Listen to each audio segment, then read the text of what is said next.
잠깐! 최준영입니다. 다양한 지식을 연결해서 큰 이야기를 만들어내는 경험. 어디서? 위즈덤 칼리지에서 함께 하시죠. 네이버에서 위즈덤 칼리지를 검색하세요.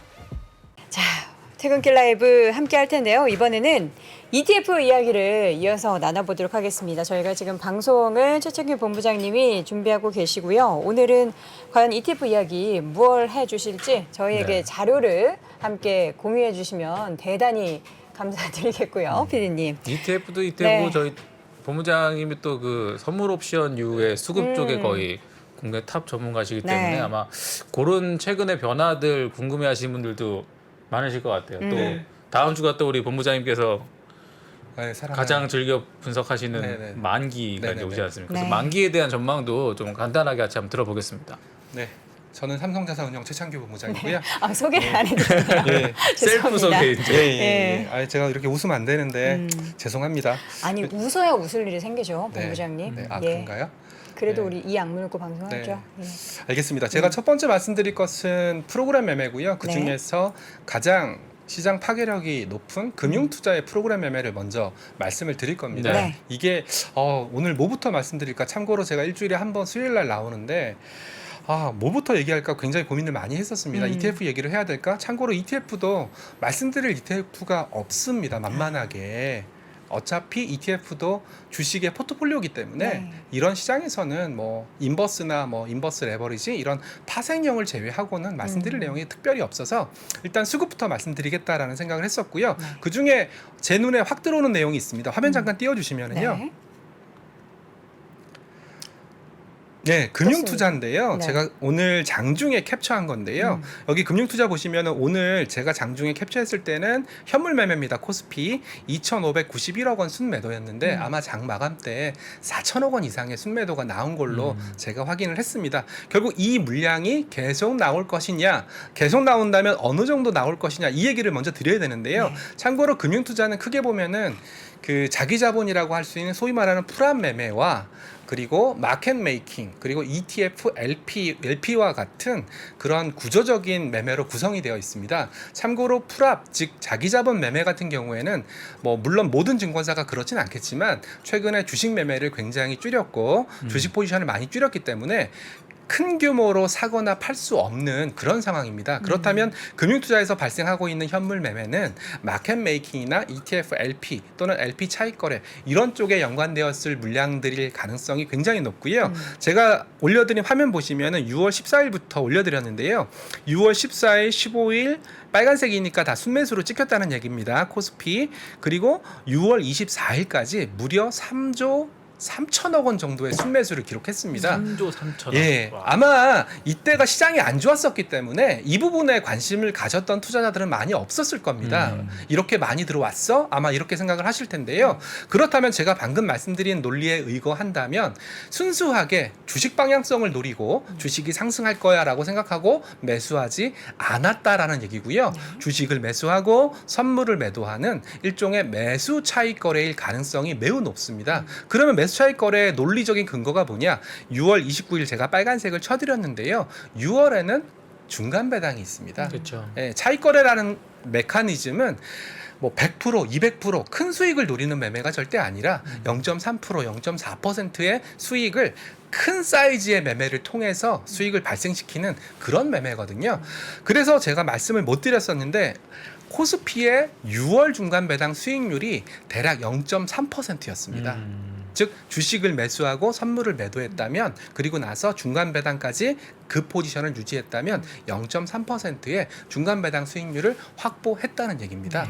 그리고 이때 당시에 베이시스가 삼성전자의 상대적 약세로 인해서 베이시스가 굉장히 좋은 편이었거든요. 그렇기 때문에 3조 3천억 원에 달하는 순매수가 중간 배당을 겨냥해서 들어왔다라고 볼 수가 있는 거고요. 저 물량들은 그러면 6월 말에 청산이 좀 된 겁니까? 아니면 여전히 쌓여 있는 겁니까? 예, 그 청산 물량이 이제 시작됐다라는 겁니다. 예, 그래서 제가 계산한 바에 따르면 오늘 4천억 원 정도 매도가 나오긴 했지만 워낙 중간 배당을 겨냥한 금융투자의 현물 순매수가 많았었기 때문에 추가적으로 1, 2조 정도는 나올 수 있다라는 얘기를 먼저 드리려고 좀 가지고 와봤습니다. 그게 보통 중간 배당을 하는 기업들이 코스닥보다는 코스피에 좀 맞습니다. 많을 테니까 대부분 다 코스피 기업들이고요. 저 매물이 소화되는 기간 동안은 네. 코스피가 좀 더 수급적으로는 약세 요인이 있는 그리고 거네요. 하나만 더 생각하실 게 오늘 약세를 보였던 대표적인 종목이 은행주거든요. 그렇죠. 배당 네, 은행주야말로 중간 배당, 분기 배당을 많이 하는 기업들이고 아마 금융투자의 포트폴리오에는 은행주라든지 그런 배당을 좀 중간 배당을 좀 줬던 기업들이 많이 포함됐을 가능성이 높기 은행, 때문에 삼성전자 뭐 이런 유해 종목들. 예, 그래서 오늘 ETF 중에서 고배당 ETF들이 주가가 좀 많이 빠졌거든요. 시장보다. 아마 이런 연유가 아닐까라고 추론을 하고 있습니다. 정리해서 말씀드리면 금융투자의 현물 매매 방향성을 좀 더 보실 필요가 있고 뭐 일어나면 좀 힘들긴 하겠지만 지금 상황에서 뭐 베이시스 선물과 현물 가격의 괴리가 좀 줄어든다면 금융투자 중심으로 뭐 최소 1조 정도의 순매도가 가능한 상황이다라는 점을 말씀드리고 있습니다. 추가적으로 그럼 수급적인 부담을 네, 안고 부담을 우리가 좀 안고 7월을 있는 상황입니다. 보내야 통상적으로 중간 배당 수급들은 7월 만기에 청산이 되니까 네, 7월 만기에 좀 되니까. 어차피 중간 배당 수익률이라는 게 그렇게 크지가 않거든요. 크지가 않다는 말은 그 배당락이 좀 쉽게 회복된다는 얘기입니다. 그렇기 때문에 만약에 연말에 똑같은 금액이 들어왔다. 근데 연말 배당은 배당 수익률이 1% 이상으로 굉장히 큰 편이지 않습니까? 그래서 회복하는 기간이 좀 오래 걸려요. 그렇죠. 그래서 보통 저는 연말에 들어왔던 배당 차익 매수는 한 3월 만기 정도에 정리될 거다라고 얘기하는데 6월 말에 들어온 중간 배당을 겨냥한 매수는 아마 좀 빠르게 그래서 7월 다음 주가 7월 만기지 않습니까? 그래서 다음 주 만기가 좀 걱정되는 이유 중에 하나입니다. 그럼 이게 이제 보통 현물과 선물을 이제 해칭해 놓고 하니까 네. 어쨌든 현물을 청산한다는 얘기는 반대로 얘기하면은 선물의 매도 포지션도 같이 정리돼야 되는 거 아닙니까? 네, 그것까지 좀 말씀드리면 7월은 옵션 만기이기 때문에 이 선물 포지션을 옵션을 이용한 합성 선물로 교체할 가능성이 있습니다. 합성 선물로 교체할 것이다. 뭐 컨버전 리버설과 같은 뭐 좀 전문적인 용어가 나오긴 하는데요. 지금은 합성 선물 매도 포지션 즉 컨버전으로 교체했는지 여부는 제가 또 체크해가지고 다음번 방송 때 말씀드리도록 하겠습니다. 네. 수급 부분에 대한 부담을 안고 우리가 7월을 버텨내야 한다라는 부분을 쭉 들어봤는데 마음이 참 좋진 않네요. 네네, 무겁습니다. 그렇죠, 자, 삼성자산운용에서 나온 하반기 전망 네. 얘기부터 좀 해볼까요? 네, 자산운용사에서 하반기 전망하는 부분에 대해서는 아마 방송사 이런 유튜브 채널에서 보시기가 힘들었을 네. 거예요. 뭐 제가 운용사 출신이니까 이왕이면 삼성자산운용에서 어떻게 하우스뷰를 갖고 있는지 그거를 설명드리면 좀 도움이 되실 것 같아서 저희 삼성자산운용의 하반기 전망 아마 어젠가 그제 나온 건데요. 화면 잠깐 띄워주시면은요. 네.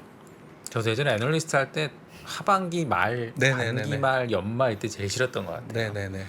자료 쓸 게 너무 많아져가지고. 좋은 얘기가 없습니다. 그렇죠. 네, 좋은 얘기 없고요. 전망이나 보시면 시장 밸류에이션 뭐 굉장히 많이 들으셨을 겁니다. 귀에 아마 못이 박히도록 네. 들으셨을 텐데 밸류에이션 매력은 살아 있다. 그러나 뭐 밸류에이션 매력을 생각했을 때 밸류에이션 매력만 살아 있을 뿐이다. 싸긴 그래서 싼데 네, 그것만 싼 건안 살아 있다. 보인다. 그것만 살아 있다. 그래서 제가 앞서서 첫 꼭지에서 수급을 계속 얘기를 드렸던 거였거든요. 그래서 주식시장이 추세적인 반등을 지속한 가능성은 굉장히 낮다.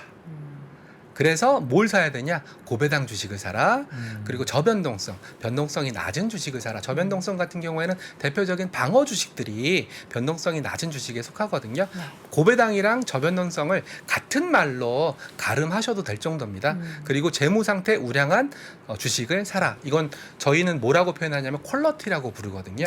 네, 퀄러티 주식을 사라. 뭐 그런 내용들을 하반기 전망으로 제시를 하고 있고요. 저희 삼성자산의 하반기 전망을 갖고 왔더니 미래에셋 증권에서 또 7월 자산 배분을 포트폴리오 갖고 오셨는데 저희랑 얘기가 똑같아요. 비슷하네요. 예, 물론 여기 뭐 배터리나 밸류체인, IT 테크 이런 것들은 뭐 미래에셋 증권의 하우스뷰가 들어갔을 가능성이 높지만 배당 성장 방금 제가 고배당 얘기했지 않습니까? 네. 배당 성장, 로우볼 방금 설명드린 저변동성을 영어로 표시한 게 로우볼. 로우볼입니다. 그리고 재무 건전성이 우수한 주식 바로 퀄러티입니다.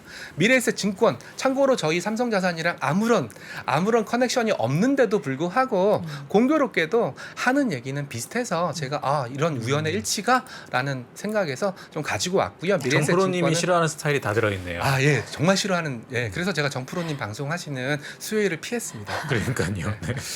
네. 수요일을 선택했습니다. 네. 네. 저변동성. 네, 변동성이 그래서 많은 걸 좋아하시죠? 그래서 이런 맥락을 자산운용사뿐만 아니라 증권사에서도 똑같이 컨센서스가 형성되고 있다라는 점을 좀 강조 드리려고 하고 있습니다. 네. ETF 쪽으로 봐도 그런 관련한 ETF만 언급이 더 많이 되고 있는 거죠. 네네, 그렇습니다. 지금 요 다음 화면 보니까 ETF 쭉 나열해 주셨는데 네, 제가 좀 약간 시간이 좀 약간 오버돼 가지고요. 네. 제가 이제 한 일주일에 한 번 방송하다 보니까 마지막 주는 제 밑에 있는 김도영 팀장이 방송을 하거든요. 그러다 보니까 6월 마지막 주 그리고 7월 첫째 주다 보니까 한 2주 정도 갭이 발생했어요. 그 사이에도 ETF가 엄청나게 많이 상장했더라고요. 어마어마하게. 한번 들어볼까요? 그래서 그거 한번 정리해 드릴게요. 네. 화면 잠깐 띄워 주시면은요. 신규 상장 ETF. 네, 신규 상장 ETF입니다. 화면 지금 잠깐 보니까 미국 글로벌 관련된 것도 많고 전기차 관련한 2차 전지 관련한 종목도 많네요. 아무래도 한국 주식을 살래 또는 미국 주식을 살래라고 네. 물어본다면 뭐 좀 안타까운 현실이지만 그래도 나는 S&P 500을 살 거야. 그래도 나는 나스닥 100을 살 거야라는 심리가 상당히 ETF 쪽에서는 남아 있습니다. 그렇기 때문에 결국은 ETF 쪽에서는 여기 보시면은 타이거, 미국 나스닥 100, 채권 혼합 이게 중요합니다. 이거 체크하셔야 됩니다. 채권 혼합. 그러니까 결국은 나스닥 100을 사고 싶긴 사고 싶은데 안정성도? 걱정된다. 그렇지. 뭐 그런 의미도 있을 수 있고요. 채권 혼합을 붙인 이유는 우리가 지금 좀 솔직히 굉장히 안타까운 얘기인데 유일하게 자금이 들어오는 자금원은 DC 계좌밖에 없습니다. DC 계좌나 IRP밖에 없고요. DC 계좌나 IRP는 위험 자산을 70%까지밖에 못 담게 되어 있습니다. 나머지 30%는 안전 자산을 담아야 되는데 이 안전 자산을 담아야 되는 30%를 겨냥한 ETF가 바로 뒤에 채권 혼합이 붙어 있는 거고요. 그리고 TDF TDF ETF, TDF 형태 ETF도 말씀은 좀 TDF라는 표현을 드렸지만 이 DC나 IRP 계좌 중에서 위험자산 70% 담고 남는 30%를 겨냥한 그런 상품들입니다. 구조적으로 이제 주식을 덜 담도록 설계되는 네네, 구조적으로 상품들이죠. 주식을 덜 담도록 2050년 여기 화면 잠깐만 더 띄워주시면 2050년 은퇴하는 사람을 위한 TDF ETF이기 때문에 28년 뒤네요. 28년 저 밑에 보면 2030년도 있어요. 2030년도 있고요. 조기 은퇴. 예, 그래서 2050년 같은 경우에는 은퇴 기간이 좀 많이 남았으니까 주식 비중이 좀 높을 거지 않습니까? 그렇지만 2040년이나 2030년은 은퇴 기간이 얼마 안 남았으니까 주식 비중은 낮고 채권 비중이 많거든요. 그럼 결국은 DC나 IRP 계좌에서 좀 이런 상품들을 담으면 주식 비중이 상대적으로 적기 때문에 좀 더 방어적인 포트폴리오를 구성할 수 있다라는 의미가 숨겨져 있는 거예요. 2050년에는 지구의 평화가 올까요? 그때 살아 있을까요? 28년 뒤에 네네네. 살아 있어야죠. 네. 지구가. 네, 그리고 뭐 화면 한 번만 더 띄워주시면 그래도 뭐 주식 관련된 섹터 ETF 중에는 얘기도 원자력이 좀 눈에 띄네요. 네, 두 원자력이 개나 눈에 올라왔네요. 띄시죠. 아무래도 원자력과 같은 테마는 좀 메가 트렌드 테마라기보다는 정책 수혜 또는 니치한 테마다 보니까 뭐 저희와 같은 아니면 뭐 미래와 같은 좀 큰 운용사에서 내놓기보다는 좀 작은 운용사에서 좀 내놓은 그런 상품이고요. 킨덱스, 한투, 하나로 그 NH 아문비에서 내놓은 ETF고요. 제가 종목까지 좀 뜯어드리겠습니다. 보유 근데 종목. 같은 원자력 ETF인데 종목이 많이 다르더라고요. 그렇네요. 그러네요. 킨덱스 같은 경우에는 삼성물산 비중이 제일 높은 반면에 하나로 같은 경우에는 없어요. 삼성물산이 없어요. 그거는 왜 그러냐면 원자력이라는 테마를 원자력에 집중할 거냐 아니면 그렇죠. 원자력과 관련된 건설 뭐 아니면 뭐 인프라 플랫폼까지 확장할 거냐 그 차이에서 발생한 그런 어프로치라고 보시면 될 것 같아요. 하나로는 현대건설과 대우건설이 좀 눈에 띄게 많은 네네네 거고, 맞습니다. 킨덱스는 삼성물산이 네네네 눈에 띄게 많이 있는 네네네. 그래서 이제 방법론상에 같은 원자력이지만 원자력이라는 테마에만 집중해 버리면 실제로 나올 수 있는 종목의 개수가 10개가 안 될 거예요. 그러다 보니까 억지로 아니면 좀 약간 좀 더 원자력의 외연을 확장하다 보니까 좀 건설이라든지 그런 것들이 들어갔고 그러다 보니까 포트폴리오의 차이가 좀 많이 난다라고 해석하시면 되는데요. 여기서 주목하셔야 될 것은 딱 하나입니다. 지금 뭐 제가 원자력 ETF를 사라는 말씀이 아니라 아마 원자력이라는 테마 또는 원자력이라는 테마에 해당되는 주식이 뭔지 궁금해하시는 투자자들도 많이 있으실 거거든요. 그럴 때는 제가 과감하게 말씀드리는 게 여기서 겹친 종목을 사라. 원자력 테마에 대한 컨빅션이 확신이 있다면 이 ETF를 사는 게 아니라 이 ETF에 구성되어 있는 종목들 중에서 킨덱스와 하나로의 교집합 그런 종목들 쪽으로 관심 종목 등록하시고 또 원자력 관련된 서칭 아니면 공부를 하시면서 이런 종목들 중심으로 공략을 하시면 좋지 않을까라는 둘 다 액티브형은 아니죠. 둘 다 패시브형입니다. 패시브형, 그죠? 예, 그래서 가지고 온 겁니다. 그래서 이거는 원자력이라는 약간 니치한 테마이기 때문에 이런 현상이 일어난 거고요. 그러다 보니까 정의를 뭘로 내리느냐 아니면 어디까지 외연을 확장할 거냐 그런 데에서 이런 종목의 차이점이 갈렸다라고 생각하시면 될 것 같습니다. 네, 신규 상장 ETF 그 가운데 있어서 원자력 ETF까지 자세하게 확인을 해봤습니다. 오랜만에 나오셨는데 이제 네. 앞선 가장 오늘 키포인트는 수급 얘기였던 그쵸, 네네. 것 같습니다. 수급 얘기도 잘 전해주셨고 ETF 시장 이야기까지 전해주신 삼성자산운용 최창규 본부장 함께했습니다. 본부장님 고맙습니다. 네, 감사합니다. 감사합니다. 네. 투자 위더 스타 본선 2라운드 총 7명의 치열한 경쟁 지금 바로 시작하겠습니다. 자, 본선 2라운드 주제는 바로 향후 가장 유망하다고 생각되는 산업과 탑픽을 선정하라. KB증권 신동준 상무님 모셨습니다. 파이널 라운드에 진출할 4명의 참가자가 오늘 결정됩니다.